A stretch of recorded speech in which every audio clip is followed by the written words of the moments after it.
Florence Nightingale est une silencieuse du bien. Avant de devenir la femme qui allait changer le monde, avant la lampe, avant les hôpitaux, avant les vies sauvées, il y avait une enfant. Une enfant née dans le confort, dans une famille riche, dans un monde où tout semblait déjà tracé pour elle. Son nom, Florence Nightingale. Elle est née dans une famille anglaise aisée, une famille cultivée, respectée, influente. Ses parents voyageaient beaucoup et c'est en Italie, dans la ville de Florence, qu'elle est venue au monde. C'est d'ailleurs cette ville qui lui a donné son nom. Dès son plus jeune âge, elle n'était pas comme les autres, alors que beaucoup d'enfants de son milieu apprenaient simplement à être élégants, à bien se comporter.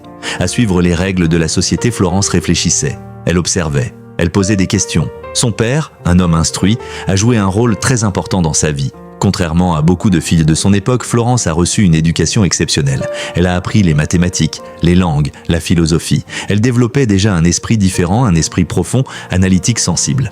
Mais malgré tout ce confort, malgré cette vie privilégiée, quelque chose en elle était troublé.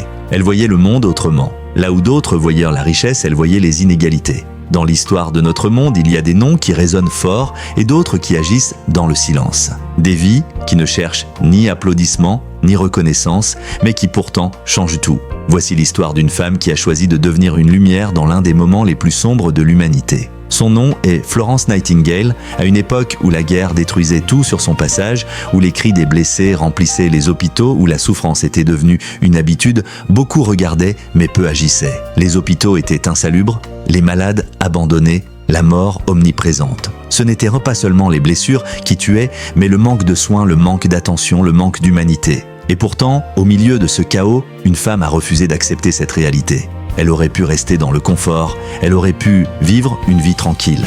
Mais elle a choisi un autre chemin. Un chemin difficile, un chemin de sacrifice, un chemin de compassion. Chaque nuit, alors que le monde se reposait, elle se levait, silencieusement, une lampe à la main. Elle marchait dans les couloirs sombres, là où régnait la douleur et le désespoir. Elle s'approchait des lits un à un. Elle ne voyait pas seulement des blessés, elle voyait des êtres humains. Elle soignait, elle parlait, elle écoutait. Et surtout, elle redonnait de l'espoir. Dans un endroit où tout semblait perdu, sa présence devenait une lumière. Une lumière qui rassure, une lumière qui apaise, une lumière qui dit « tu n'es pas seul ». Les soldats l'attendaient, ils guettaient cette petite flamme dans la nuit, parce que cette flamme, c'était la vie. Petit à petit, quelque chose a commencé à changer. Les conditions se sont améliorées, l'hygiène a été transformée, les soins sont devenus plus humains. Et là où la mort dominait, la vie a commencé à reprendre sa place. Mais ce qu'elle a accompli va bien au-delà des murs d'un hôpital.